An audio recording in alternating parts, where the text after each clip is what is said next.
Terrible. So that video, backwards, covered in paint on your living room floor, was that released as a single? That song? That's right. Yeah. Yeah. Well, it's all a very independent thing, the album, the single, and everything. But it was just there's a promotional tool. Yeah. To get the music out there in a way that I've never been able to do it before. Brilliant. So it's going well, and people are paying attention to it. So it's all on YouTube. So if you click onto YouTube and look up Nick Miller Falter. Yeah. You'll be able to see the two of them covered in paint and Nick singing backwards. So now the album, War of the Roses. Now you're not just kind of making a bit of money from this. You're actually doing it all for charity, aren't you? That's right. Yeah. I lost a very close family member who was my greatest fan, and I decided, you know what, I'm going to do what I know he would have always wanted me to do.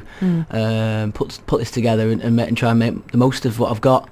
I'm quite apathetic sometimes. I'm happy just to sit in the pub and just talk about how people should pay attention to me rather than doing anything about it. So I went away and I recorded all the best songs in a very diplomatic way. Again, I got all my friends in to just we did like a voting system, didn't we? And it was quite complex, actually. Quite complex. He makes it Eurovision sound like it was easy. The point scoring system. It was a spreadsheet.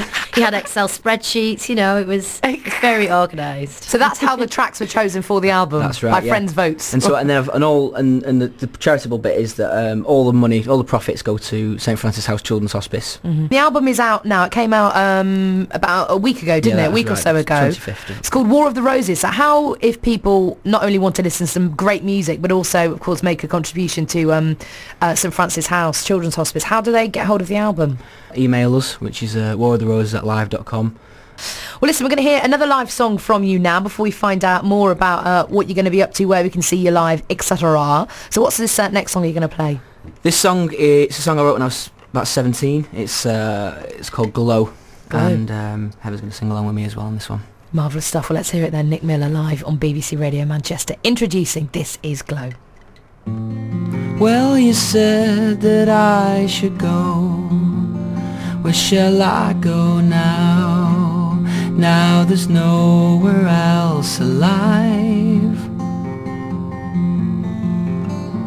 I know you don't think I should drink in case I sink now into yet another pint. I got this hole that's in my heart. Love kills the pain. Sadness starts and the emptiness of my life so concludes that if you don't like me this way, then that's okay now. I am sure to change in time. You are a star, you shine.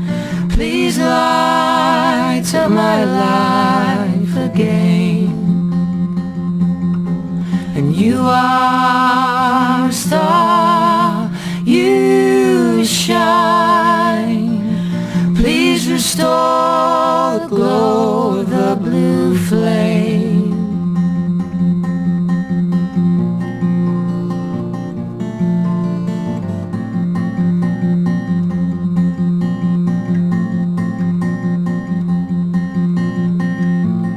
Well, these words have lost their flow.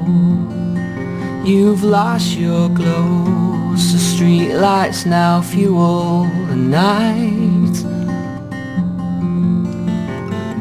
The daggers from your eyes transforms the pain into surprise at seeing anger on your face tonight.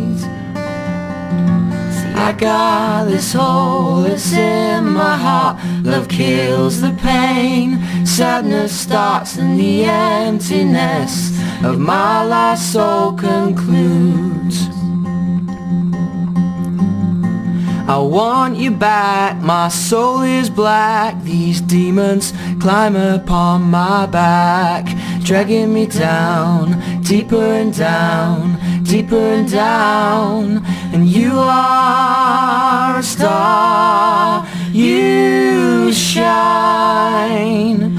Please light up my life again. You are a star, you shine. Please restore the glow of the blue flame, blue flame, blue flame, blue flame, blue flame, blue flame, blue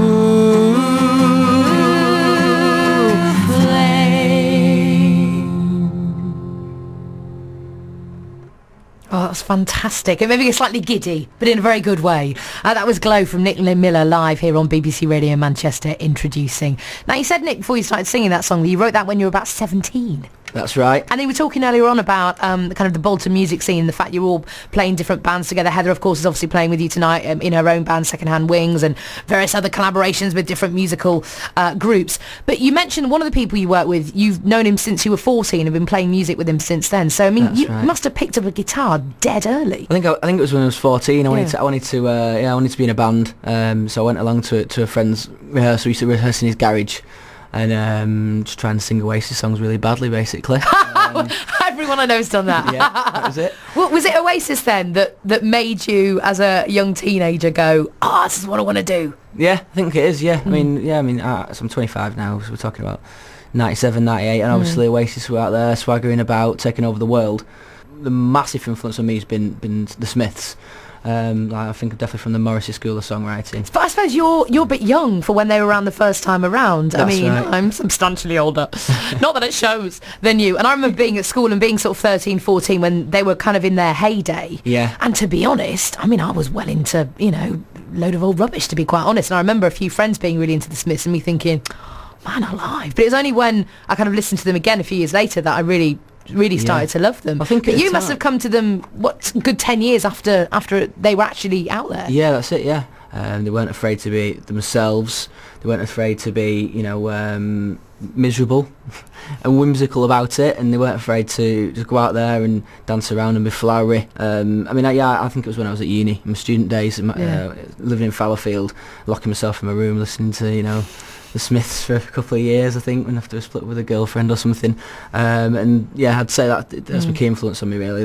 When I write songs, I'm kind of picking up on that, finding music in that, in a bit of sadness sometimes, but trying to make a bit of a joke out of it. Yeah. Like in, Heaven Knows I'm Miserable Now, or Frankly Mr. Shankly, or something like that, He's taking the mick, really, Well, that's the thing. Everyone thinks, oh, I'm miserable. But when you listen to the lyrics, they're so funny. Yeah, that's it. A bit like Scarborough Burger Van, you see? Yeah, exactly. That's it. Flippant in more ways than one, has to be said.